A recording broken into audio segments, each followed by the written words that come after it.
अच्छा ये बताओ, जब राम जी माता शबरी के घर गए तो बताओ शबरी ने क्या खिलाए थे? जोर से क्या खिलाए? बेर। कहां लिखा है? आपने पढ़ा कहीं कि बेर खिलाए? कम लोगों ने पढ़ा होगा। रामचरितमानस में बेर खिलाए ऐसा कोई जिक्र नहीं है। कंद मूल फल खिलाए ऐसा जिक्र है। अब प्रश्न खड़ा हुआ कि लिखा कुछ है और आपको बताया जा रहा कि बेर खिलाए, तो क्या कंदमूल फल खिलाए कि बेर खिलाए? क्या सत्य है? दोनों ही सत्य हैं। ये पूरी बात मैं आपको इसलिए समझाना चाहता हूं कि कई बार आप लोग कंफ्यूज हो जाते हैं। जैसे शिव महापुराण पढ़ोगे तो वहां लिखा है कि भगवान शिव से सृष्टि का क्रम स्टार्ट हुआ।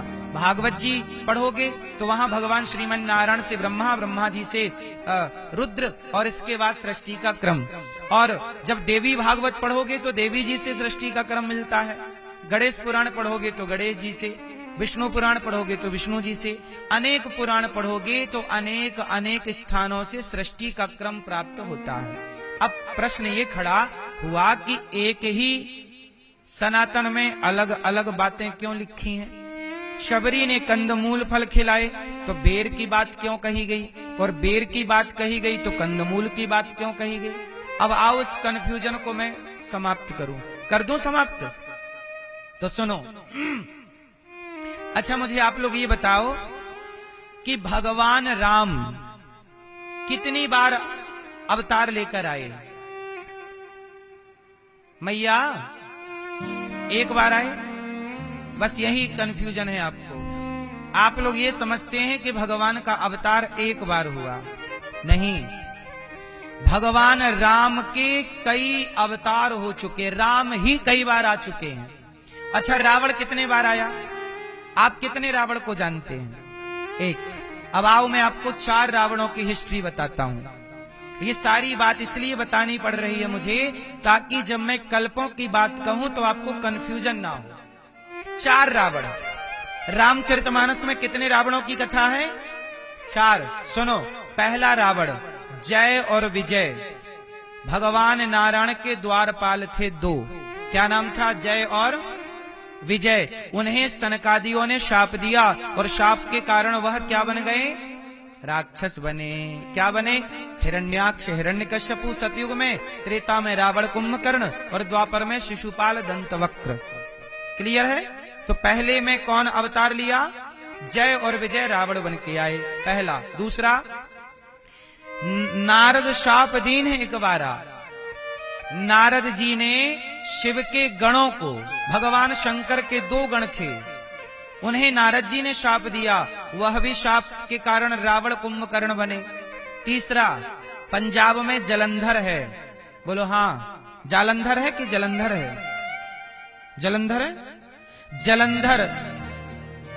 जालंधर, जलंधर नाम का एक व्यक्ति, एक राक्षस है जो कि अगले जन्म में क्या बना? रावण बना, जिनसे तुलसी वृंदा का विवाह हुआ था। बाद में तुलसी जी की कथा वहीं से स्टार्ट है। तो वृंदा के पति जलंधर वह रावण हुआ। और चौथी बार प्रताप भानु नाम का एक राजा रावण हुआ। तो कौन कौन रावण? जय विजय, शिवगण, प्रताप भानु और जलंधर। कितने हो गए? 4। तो ये 4 रावण हैं और चारों रावण को राम जी ने मारा, और एक साथ नहीं मारा। एक युग में ये वाला रावण आया, फिर दूसरे युग में दूसरा आया, तीसरे युग में तीसरा, युगे युगे, हर युग में नहीं। अच्छा ये बताओ, जैसे सोमवार के बाद क्या आएगा? मंगलवार। मंगलवार के बाद क्या आएगा? ये तो क्लियर है ना कि मंगल के बाद बुध ही आएगा। बोलो हाँ। ऐसे ही कलयुग चल रहा है। कलयुग के बाद कौन सा युग आएगा? जोर से। सतयुग। फिर सतयुग के बाद त्रेता, फिर द्वापर। 4 युग है ना, तो चारों घूमते रहते हैं। कलयुग, कलयुग के बाद फिर सतयुग, त्रेता, द्वापर, कलयुग, सतयुग, त्रेता, द्वापर, कलयुग। ऐसे कई बार युग बीत गए। तो किसी त्रेता में ये रावण प्रताप भानु बना, किसी में जलंधर बना, किसी में जय विजय बने। तो आप लोग, हम लोग जिन रावण की कथा सुनते हैं, ये वर्तमान में जो रावण था, इस कलयुग के पहले जो त्रेता गया, उसमें जो रावण को राम जी ने मारा, वो कौन सा रावण था? बताओ वो कौन सा रावण था? इन 4 रावणों में वो कौन सा रावण था जिस रावण के लिए रामचरितमानस तुलसीदास जी ने लिखी? चलो बताओ बताओ, रामचरितमानस में जिस रावण का उल्लेख है, इन 4 रावणों में वो कौन सा रावण है जिस रावण को तुलसीदास जी ने लिखा है? कौन सा रावण है वो रावण है प्रताप भानु। वो रावण कौन सा है? जोर से, प्रताप भानु नाम का रावण। इसलिए तुलसीदास जी ने प्रताप भानु की कथा सबसे आखिरी में कही, और प्रताप भानु की जब कथा कही उसके बाद सीधे रावण के अवतार की बात कर दी। तो प्रताप भानु ही रावण बना, और रावण जब बना तो राम जी उसके कल्याण के लिए अवतरित हुए। तो देखो, एक बार जब प्रताप भानु के लिए राम जी आए तब शबरी के कंद मूल फल खाए, और जब जय और विजय के लिए राम जी अवतार लेकर आए तब झूठे बेर खाए। तो अलग कल्प में, उस कल्प में वो कथा थी, इस कल्प में बोलो हाँ ये कथा थी। और तीसरा, अच्छा शबरी बदल जाती है, शबरी बदल गई। आप भी कोई अच्छा पुण्य करोगे तो जब अगला राम जी का अवतार होगा तो आप शबरी बन जाना मैया, अगला अवतार होगा तो आप यशोदा बन जाना, आप नंद बाबा बन जाना, आप ग्वाल बाल बन जाना, आप भगवान के, आप और हम में से ही तो कोई भक्त लीला में सम्मिलित होंगे, और कोई आकाश से थोड़ी टपकते हैं। जो पुण्य करेगा भगवान उसे अपनी लीला में सम्मिलित कर लेंगे। अब जैसे हनुमान जी को आगामी ब्रह्मा जी बनने का ऑफर आ गया है, तो अपने हनुमान जी का प्रमोशन हो गया। हनुमान जी क्या बनेंगे अगले?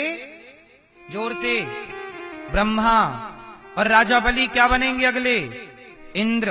अभी पुरंदर नाम के राजा वर्तमान में इंद्र की गद्दी संभाले। इंद्र भी बदल जाते हैं, ब्रह्मा भी बदल जाते हैं। ऐसे कभी आप लोग भी अच्छा काम करना, तो जब भगवान जी गिरिराज जी उठाएंगे तो हम लोग भी कहीं ना कहीं कोने में खड़े होकर प्रभु का दर्शन करेंगे, ग्वाल वाली बन जाएंगे।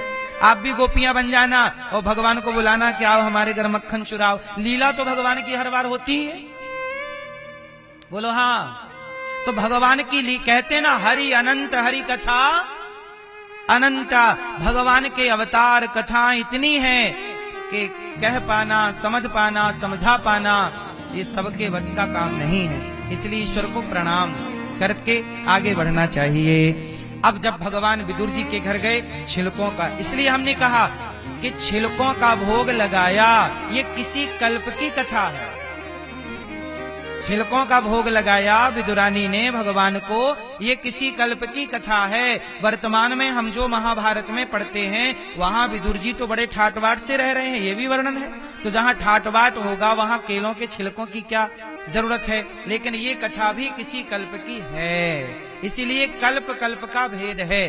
किसी कल्प में सृष्टि ब्रह्मा जी से हुई, तो किसी कल्प में सृष्टि शिव जी से हुई, तो दुर्गा जी से हुई, तो गणेश जी से हुई। अनेक लीलाओं को प्रभु करते रहते हैं। इसलिए सृष्टि के क्रम को समझ लेना बहुत जरूरी है ताकि कंफ्यूजन ना हो। सनातन में कंफ्यूजन ज्यादा है। सनातन धर्म में क्या कंफ्यूजन है?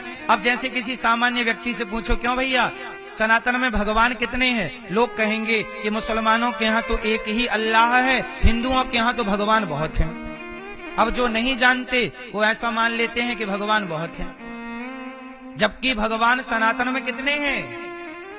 जोर से, जोर से, एक हैं।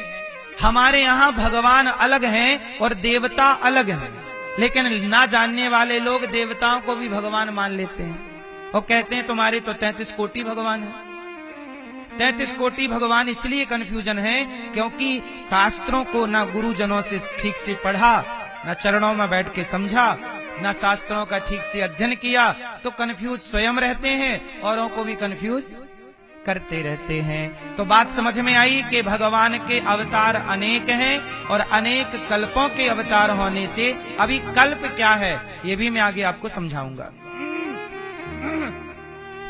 जब भगवान विदुर जी के यहाँ छिलकों का भोग लगा के गए, 56 भोग विदुर जी लाए। कहा कि भगवान ने कहा विदुर जी जो स्वाद मुझे इन छिलकों में मिला वो आपके 56 भोग में नहीं है।